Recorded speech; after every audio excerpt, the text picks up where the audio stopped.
வணக்கம். ஏஜாமி பேசுகிறேன். So group 1 தேர்வுக்கு இன்னொரு 10 நாட்கள் தான் இருக்குது.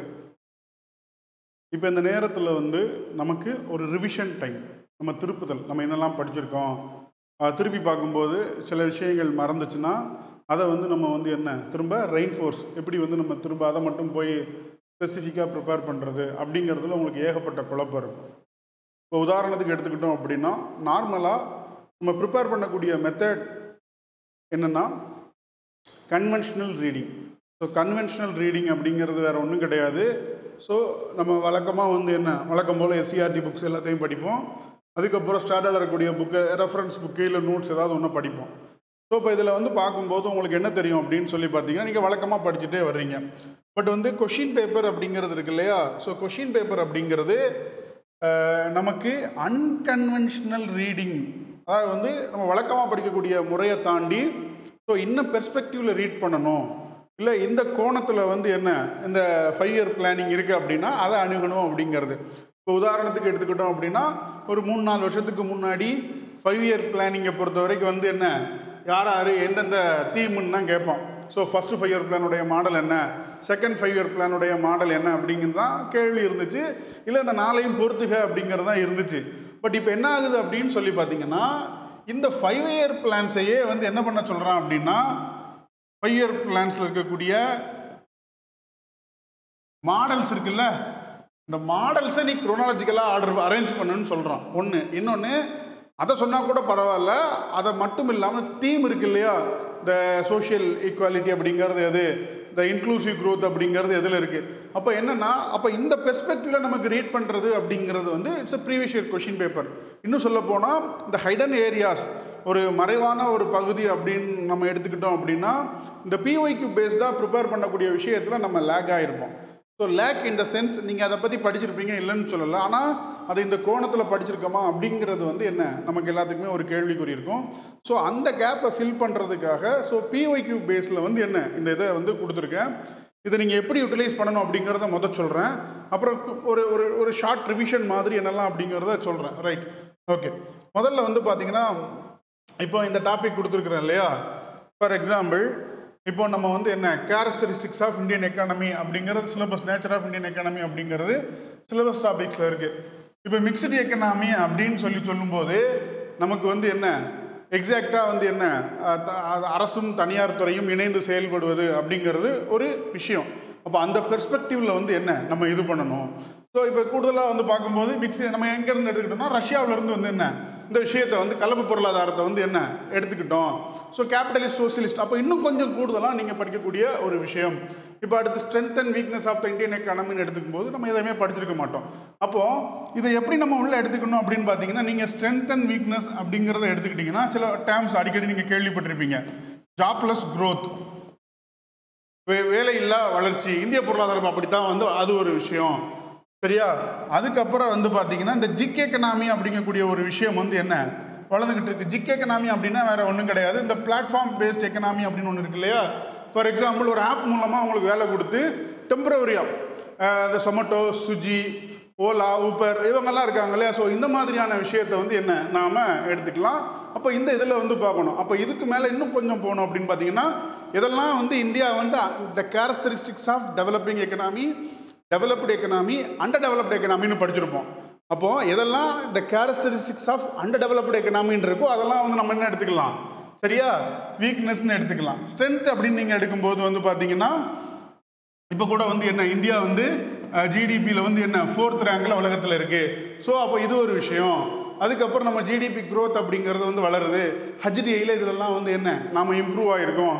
அப்போது இந்த பெர்ஸ்பெக்டிவில் தான் என்ன நீங்கள் இதை ரீட் பண்ணணும். எக்கனாமிக் ரியலிசம் அப்படிங்கிறது என்ன மிக்ஸ்டு எக்கனாமிக் அல்டர்னேட்டிவ் ஒரு பெர்ஸ்பெக்டிவ். அடுத்து கான்செப்ட் ஆஃப் செல்ஃப் ரிலையன்ஸ், தன்னிறைவு அப்படிங்கிறது. இப்போ தன்னிறைவு அப்படின்னு சொல்லிட்டுனா நம்ம ஆத்ம நிர்பார் பாரத் எடுத்துக்கலாம், விக்ஷித் பாரத். அப்போ இந்த மாதிரி சின்ன சின்ன விஷயங்களெல்லாம் அவங்களால கனெக்ட் பண்ண முடியுதா அப்படிங்கக்கூடிய ஒரு கோணத்தில் பார்க்கணும். தென் இந்த இது பார்த்தீங்கன்னா, இட் இஸ் அன் ஆப்ஷனல். நான் திரும்ப திரும்ப சொல்கிறேன். ஏன் அப்படின்னா, these questions is purely random, சரியா. Adam Smith, Karl Marx, GK Shah, JM Keynes, பொருளாதாரம் மற்றும் வெட்டி கோட்பாடு, அப்போ இவங்கெல்லாம் ரேண்டமாக எங்கேயோ ஒரு இடத்துல கேட்பாங்க. அதனால் இதுக்கு போய் நீங்கள் முக்கியத்துவம் கொடுக்கணுமான்னா வேண்டாம். இது it is very rarest of the rare, right. அடுத்து எக்கனாமிக் ரிசெஷனை பற்றி தெரிஞ்சு வச்சுக்கோங்க. சரியா? டைம் இருந்துச்சுன்னா அந்த shape of recovery, V shaped ரெக்கவரின்னு ஒன்று உண்டு. ஸோ இதெல்லாம் முடிஞ்சால் தெரிஞ்சு வச்சுக்கோங்க. இல்லை இதெல்லாம் நான் படிக்கல அப்படின்னா என்ன, just skip. I am giving idea. So economic ecology. அதுக்கடுத்து economic development, sustainable development and urbanization. இதை ஏன் இங்கே கொண்டு வந்திருக்கேன் அப்படின்னா, இது மாதிரியான கேள்விகள் வந்து என்ன, அங்கங்கே ஊடால சில விஷயங்கள் வந்து வருது. அப்போ அர்பானைசேஷனை பற்றி கூடுதலாக தெரிஞ்சு வச்சுக்கோங்க. அதுக்கப்புறம் நீங்கள் எஸ்டிஜி அப்படின்னு சொல்லி பார்க்கும்போது சஸ்டைனபிள் எக்கனாமிக் டெவலப்மெண்ட்டை பற்றி வந்து என்ன நீங்கள் கூடுதலாக தெரிஞ்சு வச்சுக்கணும். ஃபார் எக்ஸாம்பிள் எஸ்டிஜியில் வந்து என்ன மொத்தம் 17 கோல் இருக்குது. ஸோ இதில் ஒன்று எந்தெந்த முக்கியத்துவம் இருக்குது. ஸோ இந்த கோல் என்ன பண்ணுங்கன்னா ஆர்டராகவும் தெரிஞ்சு வச்சுக்கோங்க. ஏன்னா குரோனாலஜிக்கல் படி வந்து என்ன இது பண்ண சொல்லி கேட்கலாம். அப்புறம் இந்த எஸ்டிஜியை வந்து எந்த கமிட்டி ரிப்போர்ட் பண்ண சொல்லி முதல்ல பயன்படுத்துச்சு அப்படின்னு பார்த்தீங்கன்னா, it's a Brundtland commission 1987. First accepted என்ன 1992 ரியோ டி ஜெனீரோ எர்த் சமிட்டில், புவி மாநாட்டில் வந்து என்ன ஏற்றுக்கிட்டாங்க. இந்த மாதிரி மட்டும் என்ன நீங்கள் நான் சொல்கிறதெல்லாம் உங்களுக்கு ஞாபகம் வந்துச்சுன்னா ஓகே, ஞாபகம் வரலைன்னா மட்டும் வந்து என்ன கூடுதலாக போய் பாருங்கள். அடுத்து எக்கனாமிக் ஹிஸ்ட்ரி ஈவெண்ட்ஸ். ஸோ 1929 அப்படிங்கிறது என்ன ஒரு கிரேட் டிப்ரெஷன். சரியா? ஒரு மிகப்பெரிய பொருளாதார மந்தம் ஏற்பட்டது, உலகத்தை எல்லாத்தையுமே வந்து என்ன பாதிச்சுது. அதுக்கப்புறம் வந்து பார்த்தீங்கன்னா the critic of British economic policies by early Indians means it is before independence. சரியா? இப்போ இந்த பிஃபோர் இண்டிபெண்டன்ஸ் அப்படின்னு நீங்கள் எடுத்துக்கிட்டிங்கன்னா நம்ம யாரெல்லாம் வருவான்னு பார்த்தீங்கன்னா, நம்முடைய grand old men of India Dadabhai Naoroji, the poverty and unBritish rule, அப்புறம் ஆர்சி தத்து, இந்த மாதிரியான ஆட்கள் வருவாங்க. ஸோ போஸ்ட் இண்டிபெண்டன்ஸுக்கு அப்புறம் வந்து பார்த்தீங்கன்னா you may have here the word Hindu growth rate அப்படின்னு. இந்த ஹிந்து க்ரோத் ரேட் அப்படிங்கிறது யார் இது பண்ணியிருப்பாங்கன்னு பார்த்தீங்கன்னா ப்ரொஃபஸர் ராஜ்கிருஷ்ணன். இதில் வேறு ஒன்றும் கிடையாது. இந்திய பொருளாதாரம் அப்படிங்கிறது வந்து என்ன சராசரியாக ஆண்டுக்கு 3.5 இடம் அப்படிங்கிறதான் வளருது அப்படிங்கிறது. இதே இதில் பாசிட்டிவாக எடுத்துக்கிட்டிங்கன்னா ஆஃப்டர் மன்மோகன் சிங்க்கு அப்புறம் வந்து என்ன சர்தார் ரேட் ஆஃப் க்ரோத் அப்படிங்கக்கூடிய ஒரு வார்த்தை அப்படிங்கிறது இருந்துச்சு. அது எல்பிஜிக்கு அப்புறம் வந்து என்ன. அப்போ இந்த மாதிரி இதில் வந்து பார்த்துக்கோங்க, ரேராக இந்த குவைட்லாம் கேட்குறான், ஜஸ்ட்டு பார்த்துக்கோங்க. அப்போ இந்த பெர்ஸ்பெக்டிவில் தான் வந்து என்ன நீங்கள் இந்த இதை ரீட் பண்ணணும். சரியா? ஸோ இதை பேஸ் பண்ணியே வந்து என்ன நான் உங்களுக்கு வந்து நோட்ஸும் கொடுத்துருக்கேன். ஸோ பிஒய்க்கு பேஸ் பண்ணியே வந்து என்ன நான் எல்லாமே வந்து கொடுத்துருக்கேன். ஜஸ்ட்டு வந்து என்ன இது பண்ணிக்கோங்க. சரியா? ஸோ இதே மாதிரி எல்லா சப்ஜெக்ட்டுக்குமே கொடுத்துருக்கேன். தமிழ்லேயும் கொடுத்துருக்கேன், இங்கிலீஷ்லேயும் கொடுத்துருக்குறேன். இது எல்லாமே வந்து எங்கே இருக்குது அப்படின்னு சொல்லி பார்த்தீங்கன்னா available in our Telegram channel. Right. இப்போ நம்ம வந்து இப்போ புரியுதா உங்களுக்கு கன்வென்ஷனலாக ரீட் பண்ணுறது, நான் கன்வென்ஷனலாக ரீட் பண்ணுறது அப்படிங்கிறது. அதுக்கப்புறம் ஒரு கேள்வி வரலாம், நம்ம ஏன் எக்கனாமியை முதல்ல ஆரம்பிச்சிருக்கோம் அப்படின்னு. இப்போ இது வரைக்கும் நம்ம எக்கனாமியை பொறுத்த வரைக்கும் பெரும்பாலும் we focused only on fact. அதுக்கப்புறம் குறிப்பாக ஸ்கீம்ஸை தான் வந்து என்ன நம்ம எக்கனாமினாலே ஸ்கீம்ஸ் அப்படிங்கக்கூடிய ஒரு மனநிலையிலிருந்தே பழகிட்டோம். இந்த முறை என்ன பண்ணியிருக்காங்கன்னா சிலபஸில் வந்து ஒரு வார்த்தையை கொடுத்துருக்கான், economic and developmental administration. Economic and developmental இது ரெண்டும் சேர்த்து வந்து என்ன 50 மார்க்கு. சரியா? நான் இதில் வாட் ஐ கெஸ் என்னன்னு பார்த்தீங்க அப்படின்னா எக்கனாமி வந்து பார்த்தீங்கன்னா it will have more questions then developmental administration. ஏன் இதை விஷயத்தை சொல்கிறேன் அப்படின்னு பார்த்தீங்கன்னா ரெண்டு விஷயம் இருக்குது. ஒன்று, இந்த டெவலப்மெண்டல் அட்மினிஸ்ட்ரேஷனுடைய சிலபஸ் அப்படிங்கிறது இட் இஸ் வெரி லிமிட்டட், ஒரு வரையறுக்கப்பட்டது. அதிலிருந்து ஒரு குறிப்பிட்ட அளவிலான வினாக்கள் மட்டும்தான் கேட்க முடியுமே தவிர்த்து கூடுதலான வினாக்கள் அப்படிங்கிறது கேட்க இயலாது. அதிகபட்சமாக 20 கேள்வி 22 கேள்வி இதில் வரலாம் அப்படின்னு பார்த்தீங்கன்னா டெவலப்மெண்டல் அட்மினிஸ்ட்ரேஷனில் வரலாம். மீதம் உள்ளது வந்து என்ன இந்த எக்கனாமி அப்படிங்கக்கூடியதுலேருந்து வந்து வரலாம். ஏன்னா எக்கனாமிக்கு அதிக முக்கியத்துவம் கொடுத்துருக்காங்க. ஒன்று. இன்னொன்று எப்படி சொல்கிறேன் அப்படின்னா நீங்கள் வந்து பழைய கொஷின் பேப்பர்லாம் எடுத்து பார்த்தீங்கன்னா எல்லா எக்ஸாமினேஷன்லையும் டெவலப்மெண்டல் அட்மினிஸ்ட்ரேஷன் அப்படிங்கிறது வந்து என்ன குறைவான கேள்விகள் தான் இருக்குது. ஈவன் குரூப் 1லேயே கூட பார்த்தீங்கன்னா 12, 13, 15 இதுக்கு மேலே தாண்டினதில்லை போன எல்லா குரூப் 1லேயும். அப்போது இந்த கோணத்துலலாம் வச்சு பார்க்கும்போது எக்கனாமி அப்படிங்கிறது வந்து என்ன ஒரு முக்கியமான ஒரு விஷயமா இருக்கும். அப்போ எக்கனாமியில் நீங்கள் கூடுதலான ஒரு மதிப்பெண் எடுக்கும்போது அது வந்து என்ன மற்றவங்க கிட்ட நமக்கு ஒரு எட்ஜு காட்டும். சரியா? ஓகே. ஸோ நம்ம ஒன்றுனா ஜஸ்ட்டு வந்து ஐ எம் எக்ஸ்பிளைன் மட்டும் பண்ணுறேன் எப்படி ரிவிஷன் பண்ணணும். அது not it is not a class. Right? Okay. அதே இது தமிழில் கொடுத்துருப்பேன். சரியா? சாரி, கீழே ஒன்று சொல்ல மாட்டேன்ட்டேன். இப்போ நீங்கள் இந்த இதில் வந்து பார்த்தீங்கன்னா இண்டிகேட்டர்ஸ் ஆஃப் எக்கனாமிக் டெவலப்மெண்ட் அப்படிங்கிறத சொல்ல மறந்துட்டேன். ஸோ நார்மலாக நம்ம படிக்கும்போது இண்டிகேட்டர்ஸ் ஆஃப் எக்கனாமிக் டெவலப்மெண்ட்னா எதெல்லாம் வரும்னு பார்த்தீங்கன்னா HDI ஹியூமன் டெவலப்மெண்ட் இண்டெக்ஸ். இன்னொன்று வந்து பார்த்தீங்கன்னா it's a cross happiness index. 2023 இதில் இந்தியா வந்து என்ன 130வது இடம், இதுக்கு முன்னாடி 132வது இடத்துல இருந்து 2 இடம் குறைஞ்சிருக்கு. கிராஸ் ஹாப்பினஸ் இண்டெக்ஸ் அப்படிங்கிறது ஒன்று. இது ரெண்டுமே வந்து என்ன காம்ப்ரிஹென்சிவாக இருக்கும். இந்த இதில் கூடுதலாக நீங்கள் எதை பார்த்துக்கணும் அப்படின்னா the difference between the growth and development என்னென்னா அப்படிங்கிறத பற்றி பேசிக்காக தெரிஞ்சுக்கோங்க. சரியா? அப்புறம் அந்த ஹியூமன் டெவலப்மெண்ட் பார்த்தீங்கன்னா என்னென்ன காம்பனன்ட்ஸ் இருக்குது அப்படிங்கிறதையும் வந்து பார்த்துக்கோங்க. ரைட், அதே இது தமிழ்லையும் கொடுத்துருக்கேன். ஓகே, அடுத்து வந்து ஆக்சுவலி வந்து பார்த்தீங்கன்னா இந்த planning commission and 5 year plans கண்டிப்பாக ஒரு 3-4 கேள்வியாவது இருக்கும், எதையுமே மிஸ் பண்ணாதீங்க. ஸோ ஃபஸ்ட்டு வந்து பார்த்தீங்கன்னா இந்த ஏர்லி எக்கனாமிக் பிளானிங், விஸ்வேஸ்வரய்யா பிளானுடைய திட்டமிட்ட பொருளாதாரம் 1934 ஒரு எழுதியிருப்பார். Jawaharlal Nehru plan, Bombay plan, Gandhian plan, people plan, Sarvodaya plan, இதில் எல்லாம் முன்னாடி வந்து என்னென்னா இதை யார் அறிமுகப்படுத்தினான்னு கேட்குறான். இப்போ என்ன கேட்குறான்னா இதில் என்னென்ன காம்பனன்ட்ஸ் இருந்துச்சு அப்படின்னு சொல்லி கேட்குறேன். இல்லை சரியா? அடுத்து chronology and prospect of this plan. அப்போது முதல்ல யார் வந்தா, கடைசி யார் வந்தா, இந்த ஆண்டுகள் முதல்ல வந்து என்ன நேரு, விஸ்வேஸ்வரய்யா வருவார், அப்புறம் நேரு வருவார், அப்புறம் பாம்பே பிளான் வரும். இப்படி வரிசைக்காக வந்து என்ன வரும், focus area of early plans. சரியா? ஓகே, அடுத்து 5 year plan, general objective. So original 5 year plan நம்ம ரஷ்யாவை தான் நம்ம வந்து எடுத்துக்கிட்டோம். ஸோ ஓவராலாக பிளானிங்குடைய இது என்னன்னு பார்த்தீங்க அப்படின்னா டிஸ்ட்ரிபியூஷன் ஆஃப் ரிசோர்ஸஸ், வளங்களை வந்து என்ன திட்டமிட்டு பகிர்ந்தளிப்பது அப்படிங்கிறது அதனுடைய முதன்மையான நோக்கம். ஸோ இதிலே வந்து பார்த்தீங்க அப்படின்னா சில வேரியேஷன் இருக்கும். ஃபார் எக்ஸாம்பிள் ஆரம்ப காலத்தில் இருக்கக்கூடிய இந்த 5 ஆண்டு திட்டங்கள் அப்படிங்கிறது எதை மையப்படுத்தி இருக்கும் அப்படின்னு பார்த்தீங்கன்னா பெரும்பாலும் விவசாயம், உட்கட்டமைப்பு, இந்த 2 விஷயங்களை. அதுக்கப்புறம் அப்படி கிராஜுவலாக என்ன ஆகும் அப்படின்னு சொல்லி பார்த்தீங்கன்னா பப்ளிக் செக்டர் என்டர்பிரைசஸை வந்து என்ன உருவாக்கும். அதுக்கப்புறம் வந்து பார்த்தீங்கன்னா அக்ரிகல்ச்சர், அதுக்கப்புறம் வந்து பார்த்தீங்கன்னா பவர்ட்டி ரிமூவல், அதுக்கப்புறம் வந்து பார்த்தீங்க அப்படின்னா ஹியூமன் ரிசோர்ஸ் டெவலப்மெண்ட், அப்புறம் இன்ஃப்ராஸ்ட்ரக்சர் டெவலப்மெண்ட் அப்படின்னு அப்படி வரிசைக்காக வந்து என்ன வரும். இதில் எல்லாத்துலேயுமே வந்து என்ன இண்டஸ்ட்ரியல் டெவலப்மெண்ட் அப்படிங்கிறது ஒரு முக்கியமான கருவியாக இருக்கும். சரியா? So periods of specific 5 year plan. சரியா? ஓகே, ஸோ அதுக்கப்புறம் வந்து பார்த்தீங்கன்னா assessment of success based on growth rates.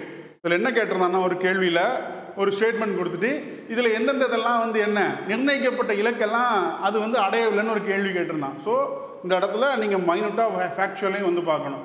So first Harrod Domar model, ரெண்டாவது Mahalanobis model, rapid Nehru Mahalanobis strategy. சரியா? Third FEOP Gadgil Yojana. சரியா? ஃபார் எக்ஸாம்பிள் இந்த நேரு மஹல்நோபிஸ் ஸ்ட்ராட்டஜி அப்படிங்கிறது வந்து என்ன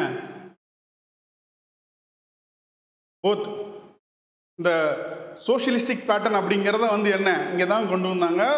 சோஷியலிஸ்டிக் பேட்டர்ன் அப்படின்னோடனே வந்து என்ன ஆட்டோமேட்டிக்காக உங்களுக்கு ஆவடி காங்கிரஸ் மாநாடு வந்து என்ன should be come in mind. 1955 ஆவடியில் நடந்த காங்கிரஸ் மாநாட்டில் ஏற்றுப்பாங்க. இந்தியா வந்து என்ன ஒரு சோஷியலிஸ்ட் பிளானிங்கை வந்து ஏற்றுக்கிடுச்சு அப்படிங்கக்கூடிய ஒரு விஷயத்தை. ஸோ காட்கில் யோஜனா அப்படிங்கிறது வேறு, காட்கில் ஃபார்முலா அப்படிங்கிறது வேறு. காட்கில் யோஜனா அப்படிங்கிறது third 5 year plan based. Gadgil formula அப்படிங்கிறது வந்து என்ன இந்த ஸ்பெஷல் கேட்டகரி ஸ்டேட்ஸுக்கு எப்படி ஃபண்ட் அலோகேட் பண்ணுறது அப்படிங்கிறது. இந்த காட்கில் அப்படிங்கிறவர் என்ன பின்னால் பிளானிங் கமிஷன் சேர்மனாக இருந்திருப்பார். அப்புறம் 4th பிளான், இந்த மாதிரி இந்த மாடல் எல்லாத்தையுமே வந்து என்ன பார்த்துக்கோங்க, தீம்ஸ் பார்த்துக்கோங்க, இயர் பார்த்துக்கோங்க. சரியா? ஸோ இது வரைக்கும் வந்து கொடுத்துருக்கேன். ரைட், இந்த இதிலே சில விஷயங்களை கொடுத்துருக்கேன். பட் இருந்தாலும் இதில் இதெல்லாம் ஞாபகம் வரலையோ அதை மட்டும் வந்து என்ன அடுத்து பிளானிங் கமிஷன். இந்த பிளானிங் கமிஷன் வந்து பார்க்கும்போது இதோட சேர்ந்து NDCயையும் வந்து பார்க்கணும். சரியா? நேஷ்னல் டெவலப்மெண்ட் கமிஷன், தேசிய வளர்ச்சி குழு. ஸோ இப்போ எஸ்டாப்ளிஷ் பண்ணாங்க, எக்ஸபிஷியோ சேர்மன் யார், என்னென்ன மாதிரியான பிளான் பண்ணுச்சு, மினிமம் நீட்ஸ் ப்ரோக்ராம்னா என்ன, NDCனா என்ன, ஸ்டேட் பிளானிங் கமிஷனா என்ன, early figures of Indian planning. So இந்த இதையும் வந்து என்ன அப்படியே பார்த்துக்கோங்க. இதில் ஸ்பெசிஃபிக்காக பார்க்கக்கூடியதுன்னா ரேண்டமாக கேட்பான். இந்த மாதிரி இப்போலாம் அப்படி கேட்கறது இல்லை. திட்டக்குழு எப்போ அமைக்கப்பட்டதுன்னு மார்ச் 15, 1951 இந்த கேள்வியை TNPSசியில் 2022, 23 முன்னாடி ஒரு 50 டைமாக கேட்டிருப்பான் அந்த ஒரு கேள்வியை மட்டும். இப்போ GST கேட்குறான்ல அதே மாதிரி. ரைட், அதை இது கீழே தமிழில் கொடுத்துருக்கேன்.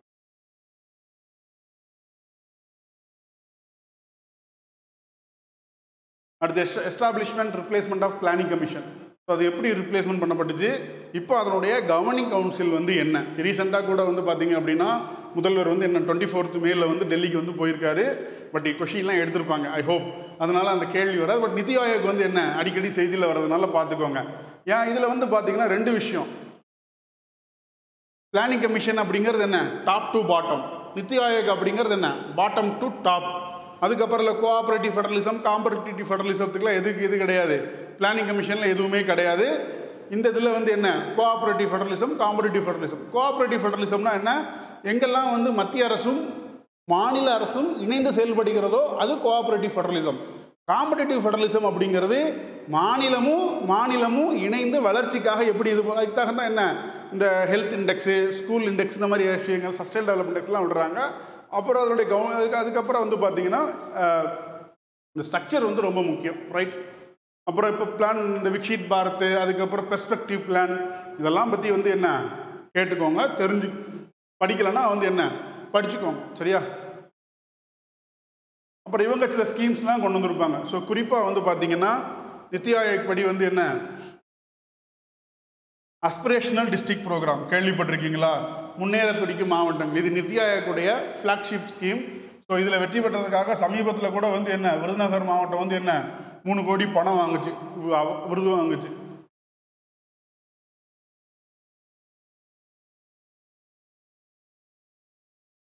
அவ்வளோதான், ஜஸ்ட் இது பண்ணிக்கோங்க, சரியா? நியூ எக்கனாமிக் இது. இதில் காம்பனன்ட்ஸ் அப்படின்னா லிபரலைசேஷனா என்ன, ப்ரைவேடைசேஷனா, குளோபலைசேஷனா என்ன, நல்லா தெரிஞ்சுக்கோங்க. இந்த இடத்துல வந்து பார்த்தீங்கன்னா வெறும் இது மட்டும் கிடையாது, the rational behind the NEP, new economic பாலிசிக்கு. ஏன்னா இந்தியாவுடைய balance of payment it's crisis, சரியா? ஸோ வி கோ ஐஎம்எஃப் வந்து என்ன, நீ இந்த மாதிரிலாம் பண்ணால் வந்து என்ன, நான் உனக்கு இது தர மாட்டேன் அப்படின்னு. அதுக்கப்புறம் கூடுதலாக ஒரு விஷயத்தை வந்து பார்த்துக்கோங்க. ஐஎம்எஃப்னு சொன்னோன்னே எனக்கு ஒரு ஞாபகம் வருது, இது கரண்ட் அஃபேர்ஸ் பெர்ஸ்பெக்டிவில் வந்து பார்த்துக்கோங்க. இந்தியாவுடைய எஸ்டிஆர் ஐ திங்க் 2.43 எவ்வளோ இருக்குது, எனக்கு எக்ஸாக்டாக தெரியல. ஏன் இது அடிக்கடி இப்போ நான் இந்த இது ஒரு கேள்வியாக வரலான்னு எதிர்பார்க்குறேன்னா, ஈவன் நம்ம ஆப்ரேஷன் சிந்தூர் நடந்துகிட்டு இருக்க அப்புறம் பஹல்காம் அட்டாவுக்கு அப்புறம் ஐஎம்எஃப் வந்து பார்த்தீங்கன்னா பாகிஸ்தானுக்கு வந்து என்ன லோன் கொடுத்துருக்கு. அப்போ இந்தியா வந்து என்ன 8வது இடத்துல 9வது இடத்துல இருக்கும் அந்த எஸ்டிஆர் ரேஷியோவில். அப்போது அதையும் இந்த ஸ்பெசிஃபிக்காக இந்த ரெண்டையுமே வந்து என்ன நீங்கள் வந்து பார்த்துக்கோங்க. அப்புறம் இது வந்து என்ன நியூ எக்கனாமிக் லிபரலைசேஷன் சொல்லலாம், ராவ் மன்மோகன் மாடல்னு சொல்லலாம், இது எல்லாத்தையுமே வந்து சொல்லிக்கலாம். அதுக்கப்புறம் இந்த இண்டஸ்ட்ரியல் பாலிசியை பொறுத்த வரைக்கும் இட் இஸ் வெரி குரூஷியல், சரியா? 1948, 1956 இந்த ரெண்டுமே வந்து என்ன ரொம்ப முக்கியமானதில் வந்து இந்த ஷெட்யூல் இருக்கும். முதல்ல வந்து என்ன ரிசர்வ்டு பப்ளிக் உண்டு, ப்ரைவேட்டுக்கு உண்டு, அதை மட்டும் பார்த்துக்கோங்க. அப்புறம் இண்டஸ்ட்ரியல் பாலிசி, அப்புறம் இந்த லைசன்சிங் பாலிசி ரிலேட்டட் இதில் வந்து பார்த்தீங்கன்னா Dutt committee, Mahalanobis committee, Hazari committee, இதெல்லாம் இதில் வரும். அடிஷ்னலாக you have to see MRTP, monopolistic restrictive trade practices அப்படிங்கிறது. So it replaced 2003 competition commission of India, போட்டிகள் ஆணையத்தை வந்து என்ன உருவாக்குச்சு. எம்ஆர்டிபி வந்து என்ன 1969, ரைட்டா? இப்போ இதெல்லாம் வந்து பார்த்துக்கோங்க.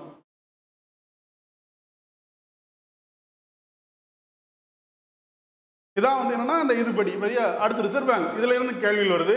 ஃபங்க்ஷன் கேட்குறான், என்ன கேட்குறான்னா எப்போ எஸ்டாப்ளிஷ் பண்ணது மட்டும் அந்த கமிட்டி, யங்-ஹில்டன் கமிட்டி 1934 ஆல்ரெடி உருவாக்கிடுவாங்க. 1949 என்ன பிகம் நேஷனலைஸ் ஆகிரும். ஸோ அப்போ இருக்கக்கூடிய விஷயம் அதனுடைய function, issue of currency, bankers to bank, சரி bankers to government, lender of last resort, controller of credit, monetary policy management. நல்லா தெரிஞ்சுக்கோங்க.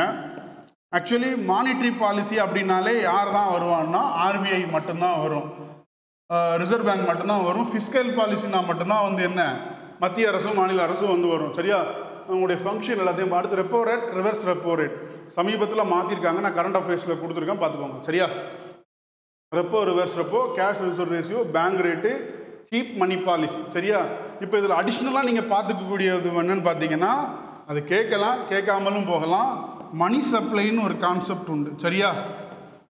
பண அளிப்பு. இந்த M1, M2, M3, M4 நேரோ மணி, பிராட் மணின்னு இருக்கு இல்லையா, அந்த இதை கூடுதலாக கொஞ்சம் நீங்கள் பார்த்துக்கணும். அதுக்கப்புறம் வந்து பார்த்தீங்கன்னா இந்த சென்ட்ரல் பேங்க் டிஜிட்டல் கரன்சின்னு இது பண்ணியிருக்காங்க, அதை பற்றி பார்த்துக்கோங்க.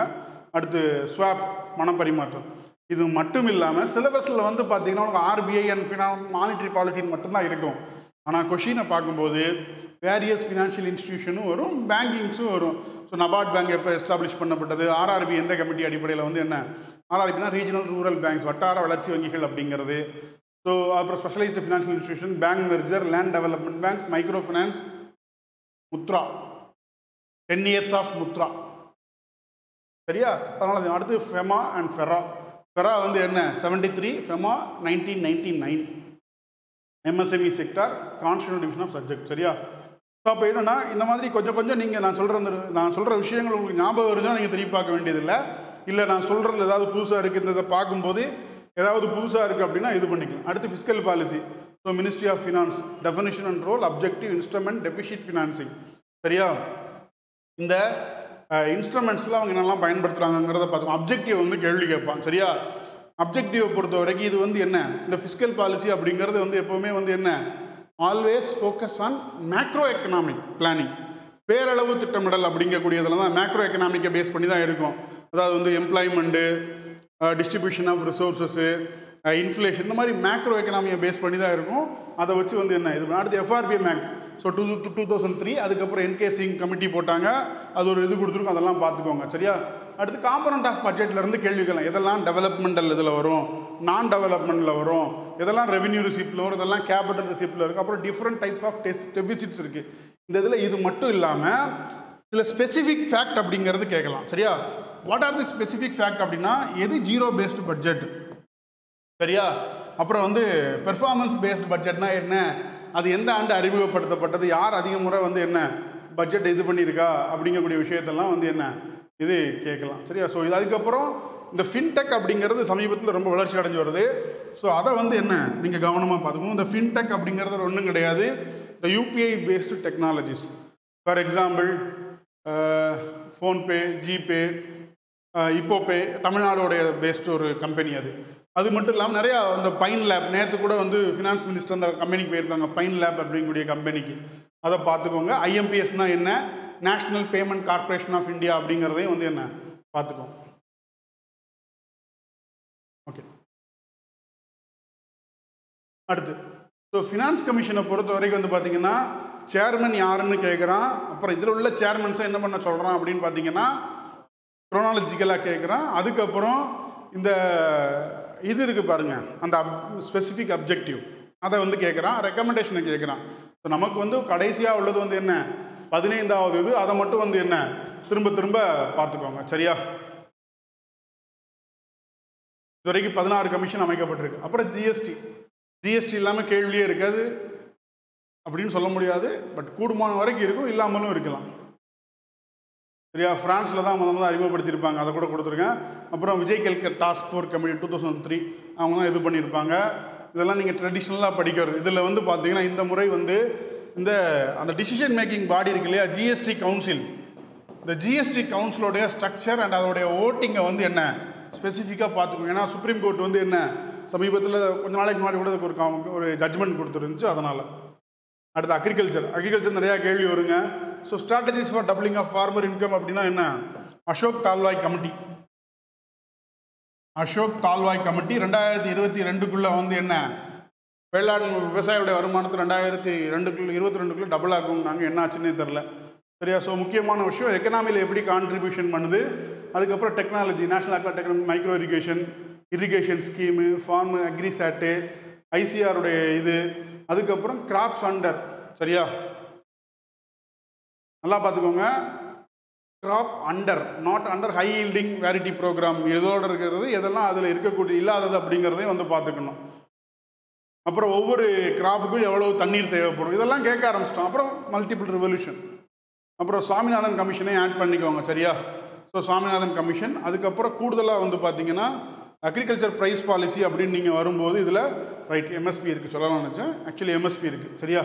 So MSP national policy on farmers வந்து என்ன 2006 based on the Swaminathan commission சரியா. 23 கிராப் வந்து எதில் இருக்குது, எம்எஸ்பியில் இருக்குது. இப்போ நேற்றோ முந்தானத்துக்கோ கூட வந்து என்ன அதை திரும்ப அனௌன்ஸ் பண்ணியிருக்காங்க சில இதுக்கு. அப்புறம் அக்ரிகல்ச்சர் இந்தியாவில் எவ்வளோ இருக்குது, என்னென்ன இதில் முன்னாடியில் இருக்குது, இந்த மாதிரியான ஒரு விஷயங்கள். Operation flood, blue economy, blue revolution. இப்போ இதில் சாகர்மாலா, அப்புறம் ப்ளூ ரெவல்யூஷனுக்காக ஏகப்பட்ட திட்டங்கள் இருப்பாங்க, அதையும் வந்து என்ன கொஞ்சம் பார்த்துக்கோங்க.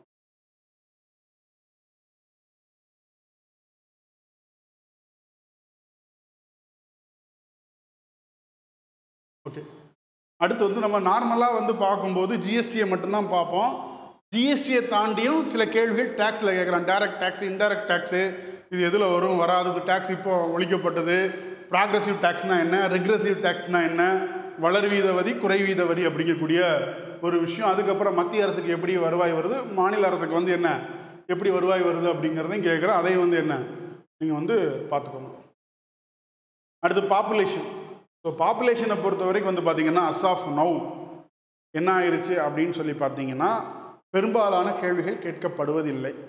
ஏன்னா மக்கள் தொகை கணக்கெடுப்பு எடுத்து 15 வருஷம் ஆச்சு, இன்னும் அதுக்கான எந்த நடவடிக்கை இல்லை. பட் சில டெர்மினாலஜிஸ் கேட்கலாம். Demographic dividend, demographic winter. Demographic வின்டர்னா என்ன, ஆக்சுவலி மக்கள் தொகை அப்படிங்கிறது வந்து ஃப்ரீஸ் ஆக போகுது. அந்த டிஎஃப்ஆர்னு சொல்கிறோம் இல்லையா, டோட்டல் ஃபர்டிலிட்டி ரேஷியோ, அது வந்து ஆல்மோஸ்ட் 0 ஆக போகுது, இல்லை 1க்கு கீழே இருக்குது அப்படிங்கக்கூடிய ஒரு விஷயந்தான்.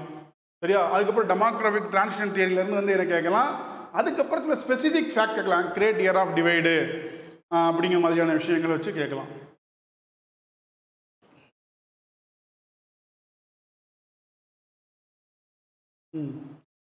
அப்புறம் அன்எம்ப்ளாய்மெண்ட், அண்டர் எம்ப்ளாய்மெண்ட். ஸோ என்னென்ன டைப் இருக்குது இதில் வந்து பாருங்க. எனக்கு தெரிஞ்ச அடிக்கடி கேட்ட கேள்வினா டிஸ்கைஸ்ட் அன்எம்ப்ளாய்மெண்ட் அப்படிங்கிறது என்னென்னு கேட்டிருப்போம். டிஸ்கஸ்ட் அன்எம்ப்ளாய்மெண்ட்னா என்ன? த மார்ஜினல் ப்ரொடக்டிவிட்டி இஸ் 0. இறுதிநிலை உற்பத்தி திறன் அப்படிங்கிறது வந்து என்ன? 0. அதாவது வந்து அந்த வேலை செய்ய தேவையான ஆட்களை விட கூடுதலானவங்க இருப்பாங்க. It's prevailing in agriculture, right. அப்புறம் பவர்ட்டி. ஸோ பவர்ட்டியை பொறுத்த வரைக்கும் டிஃப்ரெண்ட் கமிட்டி பார்த்துக்கோங்க. எது கலோரி பேஸ்டு சொல்லுச்சு, எது வந்து கன்சம்ஷன் நுகர்வு பேஸ்டாக வந்து சொல்லுச்சு. லாக்டவாலா கமிட்டி தான் வந்து என்ன கலோரி பேஸ்டு சொல்லியிருக்கோம். அதுக்கடுத்து வரக்கூடிய கமிட்டிகள் எல்லாமே வந்து என்ன கன்சம்ஷன் பேஸ்கட் ஒரு குறிப்பிட்டதை வச்சு இது பண்ணுவாங்க. டெஃபினிஷன் ஆஃப் பவர்ட்டி, அதுக்கப்புறம் டைப் ஆஃப் பவர்ட்டின்னு 2 இருக்குது. சரியா? அதையும் வந்து பார்த்துக்கோங்க. அது பெரும்பாலும் கேட்கல. அப்சல்யூட் பவர்ட்டி, அப்புறம் வந்து பார்த்தீங்கன்னா ரிலேட்டிவ் பவர்ட்டி, முழு வறுமை, ஒப்பீட்டு வறுமை. ஸோ முழு வறுமைனா எதுவுமே இல்லை அப்படிங்கிறது தான். எந்த விதமான பேசிக் நீட்ஸையும் சஃபிஷியன்ட் இது பண்ணுற அளவுக்கு என்கிட்ட எதுவுமே கிடையாது. பட் அப்சல்யூட் பவர்ட்டினா என்ன? என்கிட்ட இருக்குது, ஆனால் என்னோட வளர்ந்தவனை பார்த்து நான் கம்பேர் பண்ணி இது பண்ணுறதுலே அதுதான் அப்சல்யூட் பவர்ட்டி அப்படிங்கிறது. அதுக்கப்புறம் பவர்ட்டி எலிவேஷன் ப்ரோக்ராம்.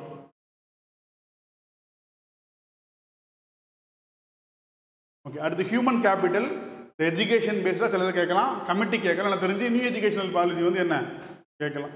அதுக்கப்புறம் ஹெல்த்து, அதுக்கப்புறம் ஃபுல்லாமே வந்து என்ன ஸ்கீம்ஸ் தான். ஸோ ஸ்கீம்ஸை பொறுத்த வரைக்கும் பெரும்பாலும் எவர் கிரீன் ஸ்கீம்ஸை மட்டும் வந்து பாருங்கள். உதாரணத்துக்கு வந்து பார்த்திங்கன்னா பாரத் நிர்மான், புரா, இதெல்லாம் திரும்ப திரும்ப கேட்கக்கூடிய கேள்வி.